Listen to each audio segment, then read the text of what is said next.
Praise the Lord. Hallelujah. എന്റെ പേര് pastor Britto. കഴിഞ്ഞ 30 വർഷത്തോളം കർത്താവിന്റെ മഹത്വമുള്ള സുവിശേഷ വേലയിലായിരിക്കാൻ തക്കോണം സ്വർഗം എന്നെ സഹായിച്ചതുകൊണ്ട് ഞാൻ തിരുവനന്തപുരം പട്ടണത്തിന്റെ പടിഞ്ഞാറൻ പ്രദേശങ്ങളിൽ സുവിശേഷ വേല ചെയ്യുന്നു. സുവിശേഷം മനുഷ്യരിലെത്തിക്കുവാൻ യേശു നമ്മോട് കൽപ്പിച്ചതുകൊണ്ട് ഞാൻ എയർപോർട്ടിന്റെ പരിസരത്ത് കൊച്ചുതൊപ്പുന്ന ദേശത്ത് ഫാത്തിമ ചർച്ച് റോഡിൽ ഒരു പ്രാർത്ഥനാലയം പണി കഴിപ്പിച്ച് അവിടെ സുവിശേഷം അറിയാൻ ആഗ്രഹിക്കുന്ന ജനങ്ങൾക്ക് സുവിശേഷം കൊടുത്തുകൊണ്ടിരിക്കുന്നു. സത്യ സുവിശേഷം മനസ്സിന് ആശ്വാസവും സമാധാനവും പ്രദാനം ചെയ്യുന്ന ദൈവത്തിന്റെ ശക്തിയാണ്. സുവിശേഷം എവിടെയൊക്കെ ലഭിച്ചിട്ടുണ്ടോ അവിടെയൊക്കെയും അനുഗ്രഹിക്കപ്പെടുവാൻ തക്കവണ്ണമിടയായി.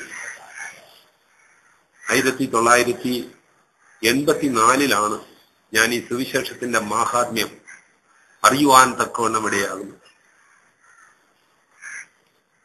ഒരു കത്തോലിക്ക പാരമ്പര്യത്തിൽ ജനിച്ചു വളർന്ന് കത്തോലിക്ക ആചാരങ്ങളും അനുഷ്ഠാനങ്ങളും എല്ലാം കൃത്യമായി നിർവഹിച്ച് ഭക്തിയോടെ ജീവിച്ചിരുന്ന എന്റെ ജീവിതത്തിൽ വളരെ പെട്ടെന്നാണ് ഒരു രോഗം കടന്നു വന്നത്. ഞാനൊരു ഹൃദ്രോഗിയായി വിവിധ ചികിത്സകളെ നേരിടുമ്പോഴും എന്റെ ജീവിതം മരണത്തിലേക്ക് കുതിച്ചുകൊണ്ടിരിക്കുകയായിരുന്നു. എന്നെ ചികിത്സിച്ച ഡോക്ടർമാരൊക്കെയും ഇതൊരു അപൂർവ രോഗമാണ്, കാർഡിയാക് ന്യൂറോസിസ്, ഹൃദയത്തിന് വരുന്നതായ ഒരു ക്ഷീണമാണ്, അതുകൊണ്ട് എപ്പോഴും എന്ത് സംഭവിക്കാമെന്നുള്ള ഒരു ഭയപ്പെടുത്തലാണ് മിക്ക ഡോക്ടർമാരും എന്നോട് പറഞ്ഞത്. ഇതിന് പ്രായോഗികമായി സ്ഥിരമായൊരു ചികിത്സയില്ല, നിങ്ങൾ പ്രാർത്ഥിക്കുക മാത്രം ചെയ്താൽ മതി എന്ന് പറഞ്ഞ് എന്നെ ആശുപത്രിയിൽ നിന്നും അയക്കുകയുണ്ടായി. ഇതൊരു കോൺജനിറ്റൽ അല്ലെങ്കിൽ ജന്മനാ ഉള്ള ഒരു രോഗമായിട്ടാണ് ഡോക്ടർമാർ എന്നോട് പറയുന്നത്. ഞാൻ ഈ രോഗവുമായി എന്റെ ജനനം മുതൽ വളരെയധികം ഭാരപ്പെട്ടു. ചില ദിവസങ്ങളിൽ ശാരീരികമായി തളർന്ന് വീഴുവാൻ തക്കവണ്ണമിടയായി. പല ചികിത്സകളും, പല ആശുപത്രികളും, പല നേർച്ച കാഴ്ചകളുമായി ഞാൻ ലോകം മുഴുവൻ ഓടിക്കുന്നു. ഇന്ത്യയിലെ വിവിധ ഭാഗങ്ങളിൽ പ്രാർത്ഥനയ്ക്കായിട്ട് കടന്നുപോയി. രോഗത്തിന് ഒരു കുറവും ഉണ്ടായില്ല, ഒരു ശമനവും ഉണ്ടായില്ല. രോഗം വർദ്ധിക്കുന്നതല്ലാതെ കുറയുന്നില്ല. അലോപ്പതി, ആയുർവേദ, ഹോമിയോ ചികിത്സകളെ അഭയം പ്രാപിച്ചുകൊണ്ടും വിവിധമായ നേർച്ച സ്ഥലങ്ങളിൽ ഓടിയും ഞാനിങ്ങനെ കഷ്ടതയുടെ തീച്ചുളയിലായിരിക്കുമ്പോൾ 1984 പുത്തരിക്കണ്ട മൈതാനത്ത്, തിരുവനന്തപുരത്ത് പുത്തരിക്കണ്ട മൈതാനത്ത് അവിടെ നടന്ന ആ ഒരു കൺവെൻഷൻ യാദൃച്ഛികമായിട്ട് കടന്നു പോകുവാൻ തക്കവണ്ണമിടയായി. അവിടെ പ്രസംഗിച്ചുകൊണ്ടിരിക്കുന്ന ആ ഒരു കർത്താവിന്റെ ദാസൻ, അമേരിക്കൻ സ്വദേശി ബ്രദർ ഏണസ്റ്റ് ആഞ്ചലി എന്ന് അറിയപ്പെടുന്ന കർത്താവിന്റെ ദാസൻ എന്നെ നോക്കി ഇങ്ങനെ പറഞ്ഞു, മകനെ, നിന്റെ രോഗം ശാപമാണ്. ഈ ശാപം മുഖാന്തരമാണ് ഈ രോഗത്തിൽ നീ കഷ്ടപ്പെടുന്നത്. ആ ശാപം നിന്റെ ഉള്ളിൽ നിന്ന് മാറിയാൽ തീർച്ചയായിട്ടും ഈ സൗഖ്യം പ്രാപിക്കും. എന്താണ് ശാപം? ഏതാണ് ഈ ശാപം? എന്റെ മേൽ വന്നിരിക്കുന്നതായ ശാപം ഏതാണ്? അന്നാണ് ഞാൻ ആദ്യമായി ബൈബിൾ വായിക്കുന്നത്. ബൈബിളിൽ ആ ശാപത്തെ കുറിച്ച് പറഞ്ഞിരിക്കുന്നു.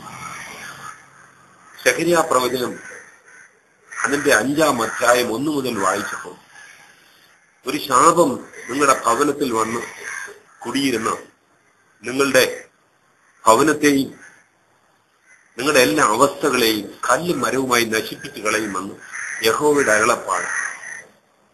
ഈ ശാപത്തെക്കുറിച്ച് ഞാൻ പഠിക്കുവാൻ തുടങ്ങി.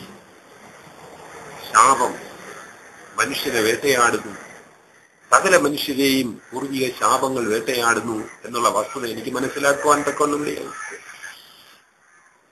നമ്മുടെ പൂർവികർ ചെയ്തിട്ടുള്ളതായ കൊടും പാപപ്രവൃത്തികൾ, അക്രമങ്ങൾ, മോഷണം, പലതരത്തിലുള്ളതായ വഞ്ചനകൾ, ഭ്രൂണഹത്യ, കൊലപാതകങ്ങൾ എന്ന് വേണ്ട മനുഷ്യൻ ചെയ്യുന്ന എല്ലാ ദുഷ്പ്രവൃത്തികൾക്കും തലമുറകളുടെ മേൽ ഒരു ശാപമുണ്ട് എന്ന് മനസ്സിലാക്കുവാൻ തക്കൊന്നുമില്ല. ഈ ശാപം തീർക്കുവാൻ ഞാൻ എന്ത് ചെയ്യണമെന്ന് എന്നെ അറിയുന്ന ചില വിശുദ്ധന്മാരോട് ഞാൻ ചോദിച്ചു. അവർ പറഞ്ഞത് സുവിശേഷത്തിൽ വിശ്വസിക്കുക. ഒരുവൻ ക്രിസ്തുവിലായാൽ അവൻ പുതിയ സൃഷ്ടി, പഴയത് കഴിഞ്ഞുപോയി.